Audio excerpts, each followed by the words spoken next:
मुखो दिव्य बहुत या दिव्य लोक से दिव्य स्वरूप को धारण कर दिव्यतम कार्य करने के लिए ही इसी पराधाम पर अवतरित होते हैं। उनका अलौकिक आलोक भास्कर की भांति सर्वव्यापी नवजीवन प्रदान करने वाला होता है। उसी अलौकिक आभा को लिए हुए श्री परम अद्वैतीय मत के अमर संदेश को जन जन तक पहुँचाने युगांतरों तक भक्ति का दिव्य प्रकाश फैलाने के लिए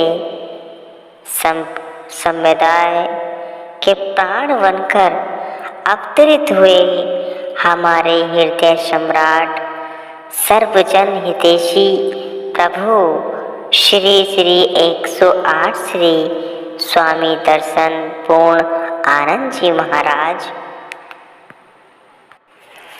आप 20 सितंबर सन 1926 तदनुसार आश्विन शुक्ल पक्ष त्रयोदशी संवत 1983 सोमवार के शुभ दिन संध्या समय ग्राम रायपुर कला तहसील अजनवाला जिला अमृतसर पंजाब में अवतरित हुए। पूज्य श्री अर्जुन दास जी को आपके पिता तथा पूज्य ज्ञान देवी जी को आपकी माता कहलाने का सौभाग्य प्राप्त हुआ। आपके शुभ भाल पर श्री चरण कमलों व कर कमलों में विलक्षण रेखाओं का समन्वय ही अवतार होने का साक्षात प्रमाण है।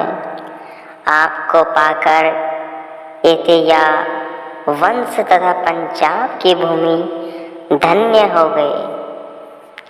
आपके पूज्य पिताजी को आपके शुभ जन्म से पहले किसी ज्योतिषी ने कहा था कि लाला जी, आपके घर दिव्य गुण संपन्न महापुरुष का जन्म होगा। जन्म के पश्चात जब आपके पिताजी ने जन्म कुंडली बनवाई तो आपका शुभ नाम उसमें श्री साधु राम जी लिखा गया। उसी समय ही आपके पूज्य पिताजी पिताजी दिल में सोचने लगे कि हो सकता है ज्योतिषी की वाणी सत्य हो तथा कभी कभी चमत्कार देखकर पूर्ण विश्वास भी हो जाता है कि ये वास्तव में ही महापुरुष हैं।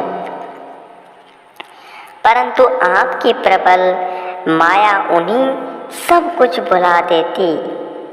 आपके पिताजी ने सोचा कि कहीं यह नाम यथार्थ ही सिद्ध न हो जाए, अतः उन्होंने आपका नाम बदलकर श्री राम प्रकाश जी रखा।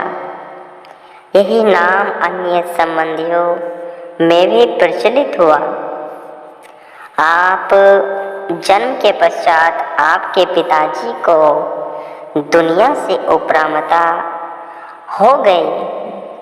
वे हरिद्वार में एकांत वातावरण में रहने लगे।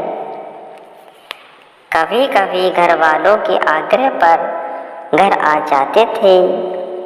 अधिकांश समय वहीं पर ही बिताते।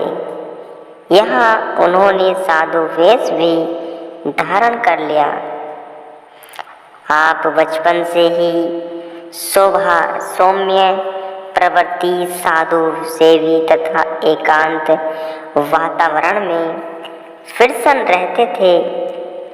आपको दिव्य आनंद की अनुभूति तो आंतरिक रूप से प्राप्त थी, परंतु लोक मर्यादा अनुसार लौकिक शिक्षा ग्रहण करना, शिष्य रूप में सद्गुरु से नाम दीक्षा प्राप्त करना, शरणागति, गुरु आज्ञा पालन आदि नियमों को भी पूर्ण रूप से संपन्न किया। आप एक बार चैत मास की संक्रांति मार्च 1941 में संतों के दर्शन के लिए जा रहे थे। मार्ग में आप वधोमली गांव में एक मित्र के घर गए। उसने कहा कि आज हमने भी संत आश्रम पर जाना है। आप भी उसी के साथ रवाना हुए और गंदोवाल संत आश्रम पहुँचे। नियति ने ऐसा संयोग बनाया कि गंदोवाल में उच्च कोटि के भक्ति भावनाओं से संपन्न महात्मा दयानंद जी, वह महात्मा श्रद्धा आनंद जी श्री आनंदपुर दरबार की ओर से सत्संग सेवा प्रचार कार्य कर रहे थे। आपने उनकी संगति में अपूर्व शांति तथा आनंद का अनुभव किया तथा 15 वर्ष की आयु में उनसे नाम दीक्षा प्राप्त की। आप हर संक्रांति को गंदोवाल आश्रम में जाकर अपने भक्तिपूर्ण स्वभाव से सेवा करते। सन 1942 में वैसाखी के पर्व पर आप श्री आनंदपुर में श्री दर्शन के लिए पहुँचे। श्री सद्गुरुदेव महाराज जी, श्री तृतीयवाद साई जी के श्री दर्शन करते ही आपको आत्मानुभूति हुई और श्री सद्गुरुदेव महाराज जी ने कृपा दृष्टि करते हुए समीप बैठाकर विधिवत नाम अभ्यास की युक्ति बताई।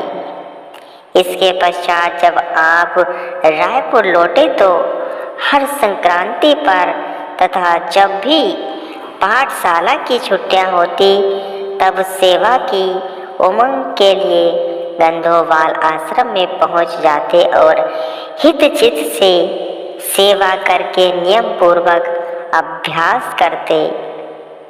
श्री दर्शन की चाह आपको आंतरिक रूप से वह बल बनाए रखती। आपने लौकिक शिक्षा हिंदी, उर्दू, फारसी और अंग्रेजी में प्राप्त की। सन 1944 में आपने मैट्रिक पास कर ली। बाहरी कार्य व्यवहार के करते हुए भी आत्म अनुभूति के लिए विफल रहते। प्रथम आप एक वर्ष में एक बार पुनः 2 बार इस प्रकार हर पर्व पर श्री आनंदपुर में आने लगे।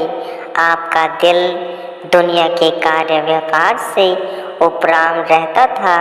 आप जब भी श्री आनंदपुर आते तो एक पर्व से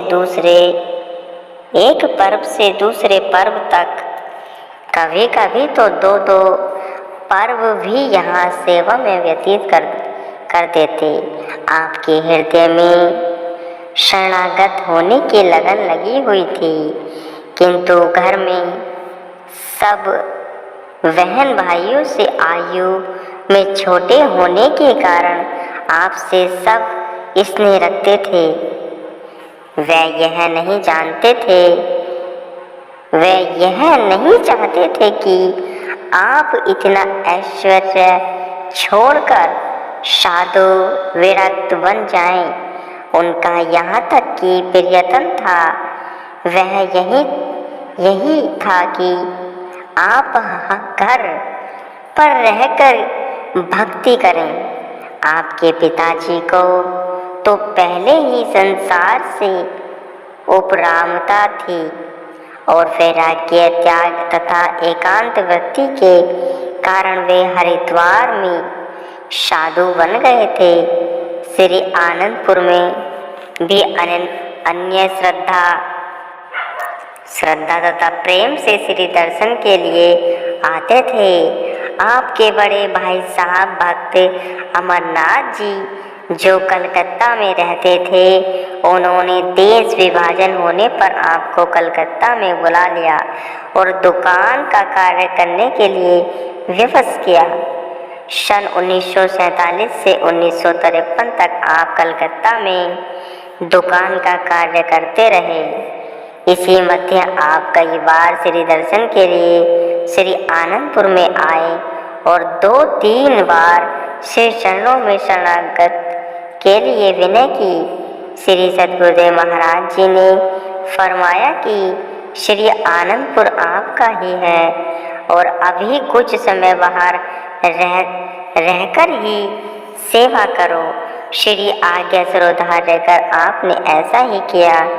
सन 1953 की वैसाखी के शुभ पर्व पर जब आप श्री दर्शन के लिए आए तो श्री सद्गुरुदेव महाराज जी के श्री चरणों में विनय की, प्रभु अब बाहर बिल्कुल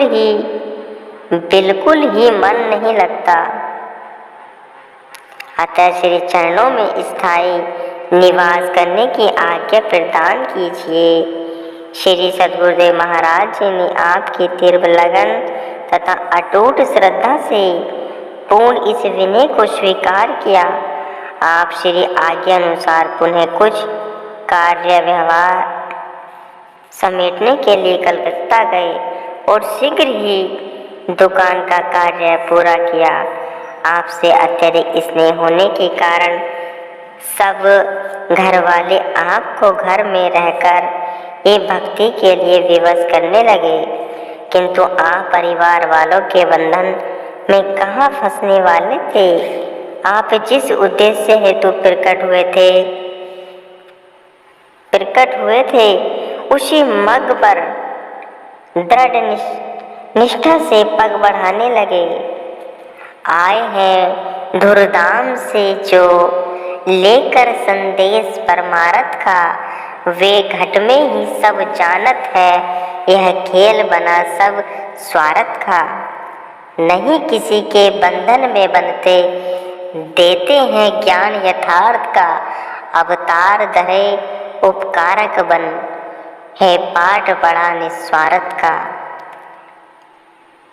बढ़ते हैं अपने पथ पर ही और सदा लक्ष्य पर ध्यान धने, फिर उनकी उपमा का कोई किस जुवा से कैसे बयान करे। आप पुणे श्री आनंदपुर में लौट आए और 4 जून सन 1953 को श्री चरणों में विनय कर सर्व ऐश्वर्य समर्पण शरणागत हो गए और कुछ समय पश्चात आपके पिताजी श्री दर्शन के लिए श्री आनंदपुर आए। उन्होंने श्री सद्गुरुदेव महाराज जी के श्री चरणों में विनय की, प्रभु यह तो धन धान्य ऐश्वर्य संपदा सब को छोड़कर फकीर बन गया। श्री वचन हुए, हमने तो इन्हें संपदाओं का मालिक बना दिया। इस रहस्य को उस समय किसकी इतनी बुद्धि थी कि जो समझ सके। केवल एक लीला का रूप समझकर इस रहस्य पर विचार ही न किया जो श्री वचन अनुसार आज सब पर प्रकट हुए। गुरुमुखो।